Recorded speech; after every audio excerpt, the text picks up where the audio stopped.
네, 감사합니다. 오늘 하나님께서 저와 여러분들에게 주시는 말씀 사도행전 10장 17절에서 23절 말씀이죠. 의심 않고 순종하면 하나님의 뜻을 이룰 수 있습니다. 이런 제목인데요. 말씀 전해질 때 하나님의 은총이 함께하길 원합니다.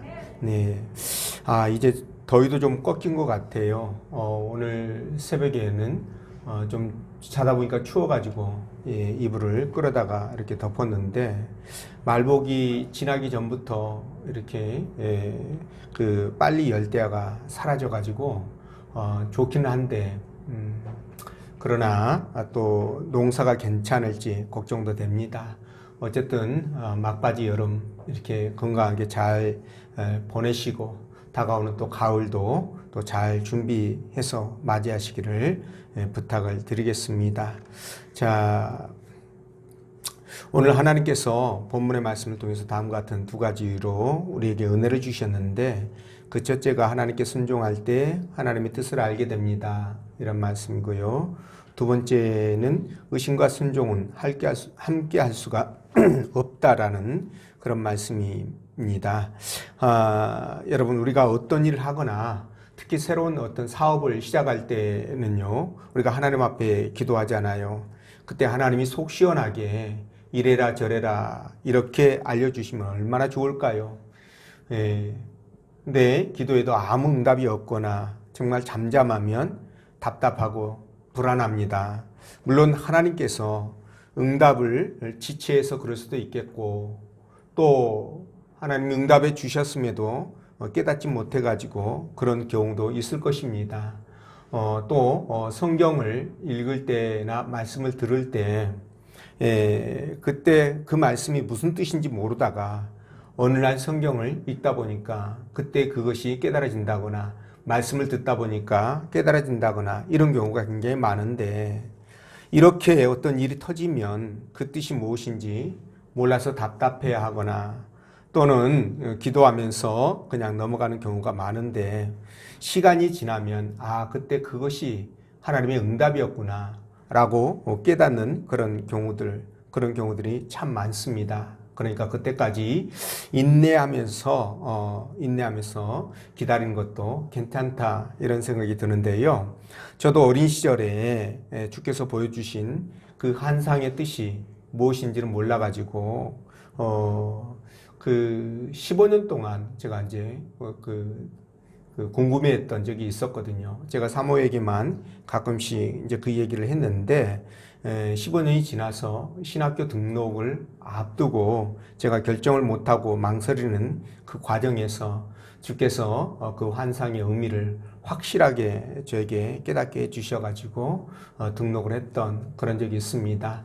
그래서 그런지 지금까지도 제가 목회자가 된 것에 대해서 한 번도 후회하거나 아니면은 내가 이 목회자가 아닌데 목회자로 잘못 들어섰나 그렇게 의심을 해본 적이 없습니다.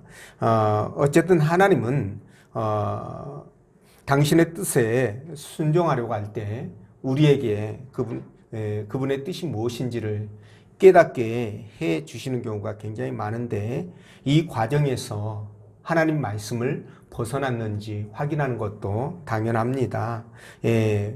확인한 결과 그것이 하나님의 뜻에 맞다고 생각하면 절대로 의심해서는 안 된다는 거죠. 하나님 말씀이 맞다면 그걸 전적으로 믿고 주변 상황에 흔들리지 마시라는 겁니다. 그래야 온전한 순종이 될 수 있기 때문에 그렇죠. 그런 여러분들 되시기를 주의 이름으로 축원합니다. 그러면 본문의 말씀을 따라가면서 하나님의 뜻을 어떻게 알 수 있는지 또 의심하면 어떻게 되는지 성령께서 주시는 하나님의 음성을 듣도록 하겠습니다. 자, 첫째로 하나님께 순종할 때 하나님의 뜻을 알게 되죠. 자, 17절 말씀 같이 읽어보겠습니다. 시작.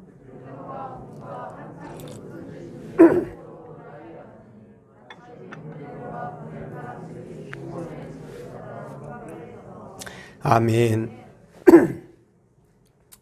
베드로는 자기가 본 환상이 무슨 뜻인지 정말 생각이 복잡했을 것입니다. 왜냐하면 율법에서 금지한 그런 부정한 짐승을 먹으라고 무려 3번씩이나 하늘에서 음성이 들렸으니 이걸 먹을 수도 없고 안 먹을 수도 없고 얼마나 의심이 되고 또 헷갈리고 또 마음이 고민이 되었겠습니까? 저는 베드로의 그 마음을 충분히 이해합니다. 그래서 본문에 베드로가 의아해했다 이렇게 말하죠. 의아해했다. 이 앞전 성경은 의심했다 이렇게 기록하고 있는데요. 여기서 의심했다라는 언어적 의미가 나아갈 길이 없다 그런 뜻입니다. 그러니까 나아갈 바를 알지 못한다 그런 의미를 갖고 있는데요. 베드로가 지금 본 환상이 무슨 뜻인지를 몰라가지고 내가 앞으로 어떻게 무엇을 해야 될 것인가 이게 이제 완전히 멘붕에 빠졌다 이제 이런 뜻이 될 것 같아요. 자, 베드로가 환상의 의미를 알 수 없어서 안절부절하고 있을 때 그 환상을 해석해 줄 사람이 도착하는데 그들이 바로 고넬료가 보낸 부하들이라는 거죠. 하인들이었습니다. 베드로는 이들과의 만남에서 자신에게 보여준 환상이 무슨 뜻인지를 정확하게 깨닫게 되죠. 그래서 그 종들을 따라서 가이사라에 있던 고넬료를 만나러 갑니다. 자, 이처럼 하나님은요, 우리가 당신에게 순종하려고 순종하려고 작정할 때 하나님은 당신의 뜻을 보여주신다는 겁니다.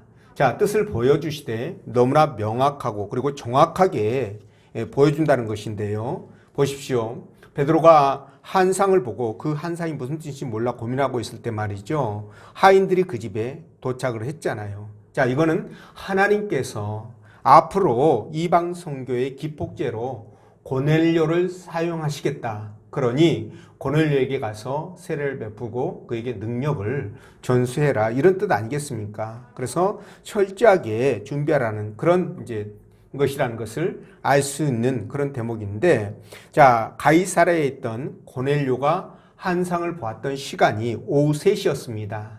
자, 그런데 요바에 있던 이 베드로가 환상을 본 시각은 이튿날 정오였던 것이죠. 그러니까 두 사람 간의 환상을 본 시각이 21시간 정도의 차이가 생깁니다. 그런데요, 가이사라에서 요바까지는 약 50km 정도로 하루길 정도 됩니다. 빠르게 조금 열심히 걸어서 하루길 정도면 도착할 수 있는 길인데요. 자, 하인들이 고넬료의 명을 받고 오후 3시에 출발을 했다고 한다면 그들이 이제 오후 3시에 출발했으니까 밤 좀 늦게까지 걷지 않았을까. 예, 그리고 잠을 자고 이튿날 동틀 무렵에 일어나서 다시 요바로 출발했다면 21시간 정도 지난 정오쯤이면 베드로가 하나님의 환상을 보고 그것을 궁금해할 시간이면 바로 베드로가 있는 그 요바에 도착한다는 것입니다. 자, 이렇게 하나님은 정확하게 이 사건 하나하나들을 마치 톱니바퀴에 맞춰서 굴러가듯이 모든 사건들을 하나하나 이렇게 맞추어서 그분께서 세밀하고 아주 정확하게 그렇게 이끌어 가시는 것들을 우리가 확인하게 되는데요. 여러분, 베드로에게 만약 환상이 임하지 않았다면 그들이 와도 만나주지 않았을 거 아니겠습니까? 그렇죠? 그런데 하나님께서 부정한 음식을 먹으라고 그렇게 강권함으로 말미암아 이방 사람들을 만나고 그들에게 복음을 전하라는 그 메시지를 이제 성령의 음성을 듣고 깨닫게 되는 것이죠. 자, 하나님은 이렇게 당신의 뜻을 이루기 위해서 정말 철저하고 정확하게 준비를 해 가시는데 우리를 향하신 하나님의 뜻이 이렇게까지 치밀하고 조직적이고 정말 잘 구성이 되어 있다면, 짜임새 있게 구성이 되어 있다면 우리가 그런 하나님을 믿지 못할 이유가 전혀 없다라는 거예요. 예. 그러니까 하나님께서 그렇게 작업하시는 것을 우리가 볼 수는 없지만 정황상으로 봤을 때 하나님이 하시는 그 일들을 하나하나 챙겨보면 우리가 그것을 곱씹어 보면 분명히 그분이 살아계시고 나를 향하신 그분의 뜻이 나를 위해서 하나하나 성취되어 가는 것들을 우리가 확인할 수 있다는 것이죠. 그렇기 때문에 우리는 하나님을 의심하지 않고 그분의 뜻을 따라서 순종할 수가 있다는 것입니다. 자, 정말 내가 순종하고 싶은데 하나님의 뜻을 몰라서 불순종한다. 이거는 좀 뭐랄까요? 드문 케이스가 되겠죠. 몰라도 만약 순종할 마음이 있다면 하나님은 어떤 방법이든지 그 방법들을 동원해 가지고 분명히 당신의 뜻을 알게 해 주신다는 거예요. 그런데 우리가 다만 알면서도 깨달으면서도 뭘까요? 내 생각이나 자존심 때문에 순종하지 못하는 경우들이 있다는 겁니다. 자, 그렇기 때문에 하나님께서 역사하시는 그 일들이 나를 통해서 이루어지고 성취되기 위해서는 하나님의 그 계획과 그리고 내가 그것에 대한 순종이 맞물려 돌아가야 된다는 것이죠. 자, 여러분, 한 편의 멋진 드라마를 만들기 위해서는 연출가의 의도가 굉장히 중요하죠. 의지가 중요합니다. 그러나 그에 못지않게 출연자들이 각자의 역할에 따라서 자기가 맡은 그 역할을 충실하게 연기로 표현해줘야 하는 것도 굉장히 중요합니다. 자, 이런 관점에서 볼 때 베드로나 고넬료나 또는 그의 하인들이 각자 맡은 역할을 정말 잘 감당했다. 저는 그렇게 생각하는데 고넬료는요, 하나님께서 환상으로 보여주신 그 뜻을 바로 깨닫고 하인들을 베드로에게 보내지 않습니까? 그래서 하나님의 뜻을 이루어가는 것을 볼 수가 있고, 또 베드로는 어떻게 됩니까? 베드로는 그 환상의 의미를 깨닫고 낯선 곳에서 온 사람들을, 이방인들을 환대해서 그들을 영접하여 하나님의 뜻을 저버리지 않습니다. 그리고 고넬료의 하인들은요, 그들은 주인의 그 뜻을 베드로에게 전달하기 위해서 최선을 다해서 노력하는, 하나님의 뜻에 순종하는 그런 모습을 보는데, 이런 걸 볼 때에도 하나님의 뜻을 알지 못하고 하나님의 일을 알지 못해서 일을 못하는 경우는 거의 없다. 이 부분을 우리가 다시 한번 깨닫게 되는데요. 물론 영적으로 둔감해가지고 하나님께서 이렇게 말씀하셨는데도 불구하고 그를 깨닫지 못하니까 멍하니 그냥 있을 수는 있겠죠. 그러나 대부분은 내 뜻과 이게 맞지 않기 때문에 그 뜻을 받아들이지 못하는 경우가 많다는 것입니다. 자, 그렇다면 하나님의 뜻을 깨닫지 못해서 순종하지 못하는 것이 아니라 순종하지 않으려고 하기 때문에 하나님의 말씀을 깨닫지 못하는 것이다. 이 표현이 더 맞겠구나, 그런 생각을 해봅니다. 자, 그래서 만약 여러분들의 마음속에 말씀을 듣거나 말씀을 읽거나 또는 우리 믿음의 선배들 신앙적인 교제를 하는 과정 속에서 하나님의 어떤 감동이 온다면, 이게 정말 무슨 뜻일까 모르는 경우는 거의 없죠. 그러니까 감동이 올 때 여러분들이 무조건 계산하지 마시고 한번 순종으로 그것을 실천해 보시기 바랍니다. 그러면 당장은 그게 무슨 뜻인지, 무슨 의미로 하나님께서 이렇게 말씀하셨는지 몰라도 시간이 지나면서 하나님께서 자연스럽게 알게 해주시고 깨닫게 해주신다는 것이죠. 이런 경험들을 여러분들이 해보시길 바랍니다. 그래서 요한복음 7장 17절에서는 이렇게 말씀하시죠. 자, 사람이 하나님의 뜻을 행하려 하면 이 교훈이 하나님께로부터 왔는지 내가 스스로 말함인지 알리라. 이렇게 말하죠. 자, 사람이 하나님의 뜻을 행하려고 하면 알리라. 무엇을 안다고요? 이게 하나님의 뜻인지 내 뜻인지를 알게 된다는 거예요. 내가 이 말씀에 순종해야 될지 안 해야 될지 안다라는 거예요. 그렇기 때문에 우리는 뭡니까? 하나님 앞에 기도하면서 내 마음속에 감동이 오면 그것을 즉각적으로 실천에 옮기는 그런 믿음이 정말 중요하다. 네, 신앙인들에게는 이런 마음이 정말 중요하다. 그 말씀을 여러분들에게 드리는 것입니다. 자, 이런 우스갯소리가 있는데요. 어느 시골 교회에 실물 크기의 예수님의 동상이 서 있었답니다. 근데 이 동상 앞에 와서 기도하면 소원이 이루어진다라는, 응답이 된다라는 그런 소문이 퍼져가지고 많은 사람들이 그 교회를 찾아와서 기도를 하는데요. 그 교회에 있던 사찰 집사가 자기도 동상이 되어가지고 그 자리에 서보고 싶은 그런 그 소원이 들어서 기도를 하기 시작하는데 어느 날 예수님께서 어떤 일이 있어도 너도 동상처럼 아무 소리 말고 서 있어야 된다는 조건으로 동상이 되는 것을 허락해 줍니다. 자, 이 사람이 동상이 되어가지고 그 자리에 서 있을 거 아니에요. 그런데 첫 번째 사람이 찾아와서 기도하는데 그 사람은 부자였고 도박을 굉장히 좋아하는 사람이었는데요. 그날도 이 사람이 와가지고 무슨 기도를 했을까요? 무슨 기도? 여러분들은 도박하고는 담 쌓고 사니까 잘 모르시죠. 예.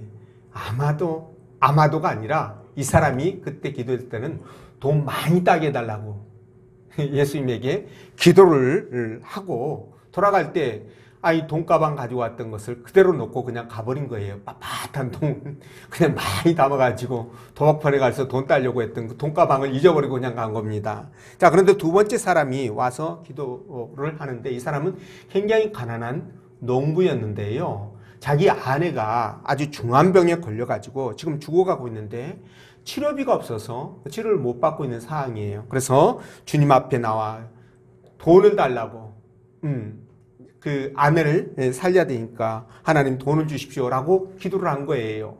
자, 그런데 기도를 하고 마치 일어나려고 보니까 옆에 뭐가 있어요? 그렇죠. 돈가방이 있는 거예요. 그래서 그 농부는 이야, 하나님이 즉각적으로 응답하셨구나. 이런 하나님이 도대체 어디 있냐 그러면서 너무 좋아가지고 그 돈가방을 가지고 나갔습니다. 그때 이 사람은요, 이 사찰 집사는 야, 그거 돈가방 주인께 있는데 곧 가져올 건데 당신께 아닌데 가져가면 안 되는데 막 말하고 싶었어요. 근데 주인과 약속 때문에 꼭 참습니다. 자, 서 있는데 세 번째 사람이 와서 어제 기도를 하는데 이 친구는 청년이에요. 근데 이 친구가 이제 기도를 하러 온 이유가 배를 타고 먼 바다로 나가야 되잖아요. 무슨 기도를 하러 왔겠어요? 그렇습니다. 안전하게 돌아오게 해달라고 그 안전을 위해서 기도를 합니다. 근데 기도를 막 마칠 무렵에 갑자기 돈가방 주인이 들여닥쳐가지고요. 이 청년의 멱살을 잡고 죽일 놈 살려고 그래서 내 돈가방 어디다 숨겼냐고 돈가방 당장 내놓으라고 당장 경찰서로 가자고 끌고 나가려고 옥신각신을 하는 거예요. 자, 이것을 보던 이 사찰 집사는 도저히 참을 수가 없는 겁니다. 이게 이렇게 놔두면은 지금 막 엉키고 설켰잖아요. 그래서 지금까지 자기가 보았던 내용을 그냥 쭉 얘기를 해버리는 거예요. 그래서 문제를 이렇게 다 해결하고 풀리고 이렇게 됐습니다. 그때 주님께서 이 사찰 집사에게 화가 나가지고 순종하지 않았다고 책망을 했습니다. 그러니까 이 사찰 집사가 예수님에게 아니 예수님 뭘 그렇게 화를 내고 그러십니까?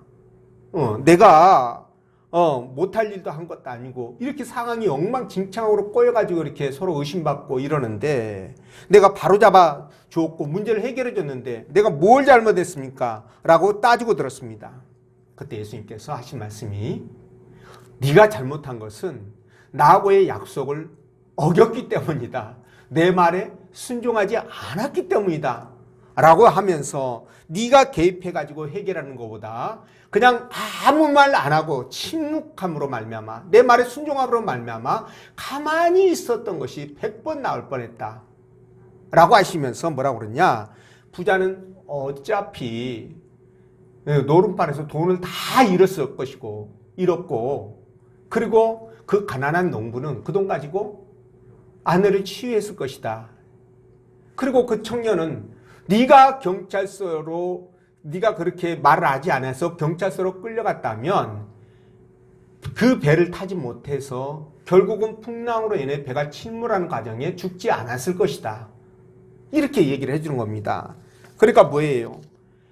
보고 가만히 주님 말씀에 순종했다면 모든 일들을 오히려 더 좋은 방향으로 만들어 갔을 텐데 결국은 엉망진창이 돼버리고 청년까지 죽고 말았지 않습니까? 자, 제가 이 말씀을 드리는 이유는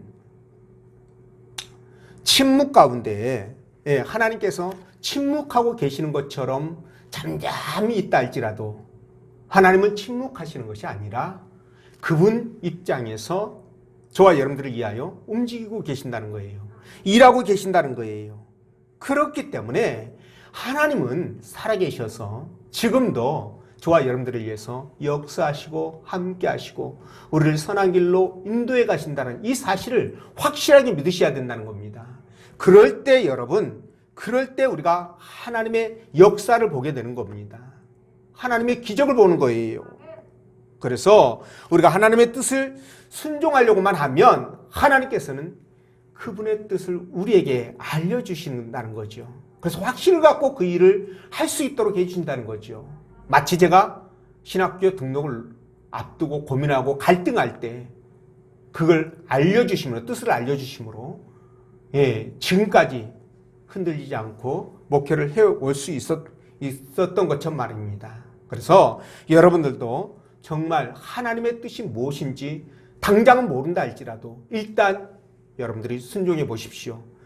하나님은 반드시 그 뜻을 알려주실 것입니다. 그래서 여러분들이 확신을 갖고 힘차게 신앙생활을 해가시기를 부탁을 드리고요. 두 번째, 의심과 순종은 함께 할 수 없다. 이렇게 말씀을 드리는데 20절 말씀 읽어볼까요? 자, 시작.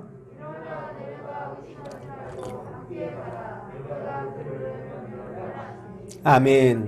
자, 베드로가 한 상을 보고 의심하면서 고민에 빠져 있을 때 고넬료가 보낸 하인들이 그곳에 도착했고 그때 성령께서 베드로에게 의심하지 말고 고넬료가 보낸 사람들과 함께 가라고 그렇게 말씀하시죠.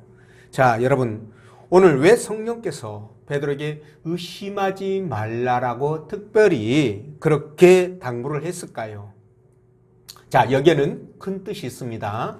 여러분, 의심을 하면 하나님 말씀을 의심하거나 하나님의 역사를 의심하거나 그분의 살아계심을 의심하게 되면 여러분, 우리 신앙은 망가지게 되고요. 절대로 순종을 있을 수 없습니다. 그래서 의심은 갈등을 일으키고 순종과 헌신을 가로막는 커다란 장애물이 되는데, 그래서 의심은 순종의 무덤이다 이렇게 얘기도 하고 있습니다. 자, 마음속에 의심이 싹트기 시작하면 마치 한 치 앞을 볼 수 없는 캄캄한 밤에 낭떠러지 앞에서 바로 움직이지 못하고 한 발짝도 나가지 못하고 서 있는 것과 똑같이 하나님 말씀에 어떤 순종도 할 수 없다라는 것이죠. 자, 그래서 말이죠. 의심은 신앙에 있어서는 백해무익하며 오히려 신앙을 나락으로 떨어뜨리고 사람과의 관계를 파탄시키는 정말 악한 역을 감당합니다. 자, 여러분 삼국지 많이 읽어보셨을 겁니다. 삼국지를 보면은요, 상대적으로 강한 강한 상대를 이길 수 없을 때, 자주 사용하는 방법이 그 같은 편에서 서로 의심하게 만들어 가지고 말이죠. 그 분열하게, 자체적으로 분열해서 망하게 하는 그런 전술을 쓰는데 이 조조가 이 전법을 잘 사용했습니다.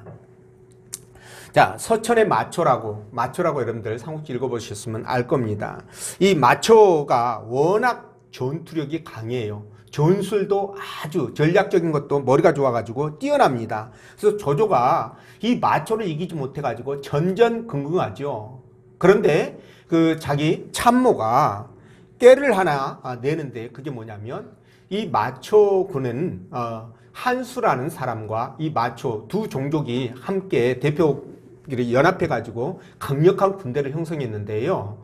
이 두 사람을 이간질 시켜가지고 의심하게 만들면 결국은 무너질 것이다 이렇게 판단을 하고요.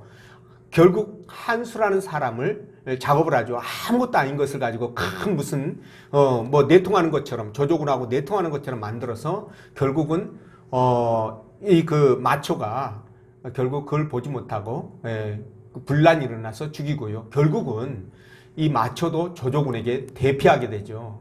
이제 이런 일들이 있었습니다. 자, 그래서 이렇게 의심은 진짜 아름다운 인간관계를 파괴하는 것은 물론이고 사람을 굉장히 황폐화시키죠. 신앙에 있어서도 백해무익합니다. 하나님에 대해서 의심하면 신앙이 파탄나죠. 네, 형제들에 대해서 의심하면 관계가 파탄납니다. 그래서 이런 의심이 들면 어떻게 해야 되느냐? 바로 털어버리셔야 돼요. 바로 털어버리셔야 됩니다. 여러분, 이단에 빠지는 사람들의 특징이 뭘까요? 이단에 빠진 사람들의 특징이 수년 또는 수십 년 동안 함께 온 담임 목사보다는 잘 모르는, 만난 지 얼마 되지도 않는 그런 사람들의 말을 더 믿었기 때문에 이단에 빠지는 거거든요. 아니, 아무리 오랜 세월 설교를 듣고 교육을 받았어도 결정적일 때 담임 목사를 의심하고 다른 사람을 더 신뢰한다면 어떻게 될까요? 신앙을 잃어버리는 것은 물론이거니와 이단에 빠지기가 매우 쉽다는 것이죠. 이런 부분들이 있기 때문에 우리가 경계를 해야 되는데, 오늘 베드로도 환상을 통해서 하나님의 음성을 3번이나 들었잖아요. 그럼에도 의심의 병이 마음속에 들어간 거예요. 예, 그러다 보니까 즉각적인 순종이 안 되는 것입니다. 예. 자, 이렇게 의심은 정말 모든 관계를 다 망가뜨리게 되는데, 에덴 동산에서 말이죠, 하하가 선악과를 따먹을 때 어떻게 따먹게 됐습니까? 사단이 와서 하하를 꼰실레이션 했죠. 그때 어떻게 꼬셨어요? 선악과를 먹어도 죽지 않는다, 이렇게 꼬시니까 하하의 마음속에 이거 먹어도 안 죽는데, 그런 마음이 의심이 들어가기 시작하는 거예요. 하나님께서 먹지 말라고 하는데 그 말씀 자체를 의심하기 시작하는 겁니다. 그래서 결국 어떻게 됐어요? 먹고 영원한 저주를 받아 쫓겨나고 말았던 거 아닙니까? 지금도 사탄은요, 하나님과 관계도 무너뜨리고, 그리고 교회로부터 영혼들을 분리시키기 위해서, 그리고 신앙인들에게 하나님에 대한 충성과 헌신하는 것을 막기 위해서 어떻게 합니까? 지금도 의심이란 이 무기를 사용해서 서로 분열하고 반목하게 만들고요, 싸우게 만들어서 결국은 교회를 무너뜨리는 그런 지경까지 가는 것들을 볼 수가 있습니다. 자, 베드로가 그 좋은 케이스 아닙니까? 의심하면 안 된다는 그런 좋은 신뢰를 우리에게 보여줍니다. 여러분, 갈릴리 바다, 폭풍우가 몰아치는 이 갈릴리 바다에서 물 위로 예수님이 걸어오시잖아요. 그걸 보면서 베드로가 뭐라고 얘기합니까? 자기도 물 위로 걷게 해달라는 거죠. 그래서 예수님이 허락하시고 베드로도 물 위를 걷기 시작합니다. 그런데 밑을 내다보니까 아주 폭풍우가, 풍랑이 어마어마하죠. 큰 파도를 보고 갑자기 의심이 들기 시작하는 거죠. 그러자 걷잡을 수 없이 바닷속으로 빠져들고 맙니다. 자, 이때 주님께서 급히 베드로를 향해서 손을 내미시면서 하신 말씀이 있어요. 뭐라고 말씀했을까요? 믿음이 적은 자여, 믿음이 적은 자여, 왜 의심하느냐? 그죠? 믿음이 적은 자여, 왜 의심하느냐? 이 말씀을 하셨던 것입니다. 자, 여러분, 우리도 이 베드로와 같이 이런 경험들을 수없이 많이 합니다.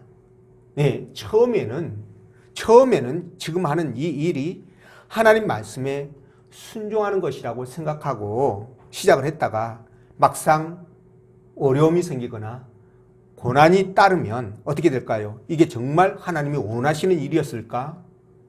라고 의심하게 되죠. 의심을 일단 하게 되면 열심도 식어버리고, 그죠? 그리고 결국 흐지부지 그만두게 되는데, 이런 경우를 일컬어서 우리가 뭐라고 그러냐? 성령으로 시작했다가 육으로 마친다, 이렇게 말하죠. 그렇죠? 네, 또 이런 경우들이 마귀밥이 되어가지고 마귀에게 노란한 셈이 되는 거죠. 결국은 하나님 말씀에 순종하지 못하는, 불순종하는 그런 결과가 되어버립니다. 그래서 우리는 주의를 하면서 의심을 품는 어리석음을 결코 범해서는 안 된다, 이 말씀을 드리는 거예요. 누가복음 12장 28절에 뭐라고 말씀하시냐? 오늘 있다가 내일 아궁이에 던져지는 들풀도 하나님이 이렇게 입히시거늘 하물며 너희일까 보냐? 믿음이 작은 자들아, 이렇게 말씀하시죠. 그러니까 하나님은 우리가 의심하는 것을 제일 싫어하신다. 왜냐하면 아까 여러분들에게 말씀드렸던 것처럼 하나님과의 관계를 망가뜨리게 되고 사람과의 관계를 망가뜨리고 믿음이 떠나고 불신과 반목만 남기 때문입니다. 자, 이렇게 의심이 무서운데 이 의심들이 우리 삶 가운데 무시로 찾아온다는 거죠. 이게 옳은 판단일까? 이게 하나님의 뜻일까? 네. 왜 기도 응답이 없을까? 또는 하나님이 정말 살아계실까? 이런 것들 말이에요. 수없는 갈등과 의심이 찾아오는데 아까 말씀드린 대로 즉각적으로 털어버리고 이걸 이기지 못하고 생각 속에 이걸 담아둔다면 어떻게 될까요? 결국은 하나님을 떠나는 그런 일들이 벌어지게 된다는 것이죠. 그래서 우리는 어떤 일이 있어도 이런 생각들을 펼쳐버리고요. 하나님을 붙들고 말씀을 붙들고 믿음으로 사셔야 합니다. 여러분 가데스 바냐 사건 아시잖아요. 이 가데스 바냐에서 산 자와 죽은 자가 어떻게 분리된지 아십니까? 이게 바로 하나님 말씀을 의심했느냐 의심하지 않았느냐 이게 바로 산 자와 죽은 자를 분리시키는 기준이 되었던 것입니다. 자, 가데스 바냐에서 여호수아와 갈렙 이 두 사람은 생존해서 가나안 땅에 들어가게 되죠. 나머지는 전부 다 죽었습니다. 근데 이 두 사람이 들어갈 수 있었던 게 뭐예요? 바로 하나님께서 이스라엘 백성들에게 가나안 땅을 주시겠다라는 그 약속을 믿었기 때문이에요. 그 약속을 믿고 가나안 땅의 족속들이 얼마나 강대한지 얼마나 성이 견고한지 그들을 이길 수 있는 자들인지 아닌지 이거 계산하지 않았습니다. 오직 말씀만 믿고 하나님 주신다고 했으니까 우리가 들어가면 이길 수 있다라는 확신 갖고 그렇게 주장했지 않습니까? 그래서 결국 그들은 가나안 땅을 들어갔지만 나머지들은 전부 다 말씀을 불신했던 자들은 들어가지 못한 결과를 맞이하게 됐는데 자, 여러분 그래서 우리는 어떤 일이 있어도 의심하지 말고 하나님 말씀을 믿어야 된다. 약속을 믿어야 된다. 이렇게 말씀을 드립니다. 여러분 하나님의 뜻대로 하는 일이라고 해서요. 고난이나 시련이 없을 수 없습니다. 그러니까 있다는 거예요. 아니 오히려 하나님의 뜻대로 일을 하는 과정 속에서 고난이나 어려움이 더 많이 닥칠 수 있습니다. 그렇죠? 하나님의 일을 하는 데 있어서 원수마귀가 가만두겠습니까? 그러니 얼마나 고난과 어려움이 있겠습니까? 그래서 우리가 주의 일을 하기 전에 기도하게 되고 또 계속적으로 우리가 관심을 갖고 하나님과의 관계를 돈독하게 하기 위해서 노력하잖아요. 그래서 그런 일들이 있을 거라고 미리 예측을 한다면 우리가 더 기도하게 되고 더 의연하게 그 일들을 대처할 수가 있게 됩니다. 그래서 이런 경우들을 만나서 어떤 경우에서라도 우리가 하나님과의 관계를 돈독하게 만들어가기 위해서는 주님을 굳게 붙드셔야 된다는 겁니다. 만약 우리 믿음이 바람에 날려서 흔들리는 그런 물결 같다면, 그런 부평초 같다면 우리는 어떤 일도 할 수 없고요. 하나님을 기쁘게 할 수 없는 것은 물론이거니와 하나님의 능력을 볼 수가 없습니다. 그래서 날마다 저와 여러분들이 아버지 하나님 앞에 순종하면서 그분이 말씀하시면 100% 그렇다라고 믿으시면서 그렇게 믿음으로 살아가시길 부탁을 드립니다. 그럴 때 하나님은 저와 여러분들의 삶을 보장해 주십니다. 하나님께서 축복해 주십니다. 그런 여러분들이 그런 복들을 받아서 풍성하게 누리는 여러분들이 되시기를 주의 이름으로 축원드립니다. 기도하겠습니다.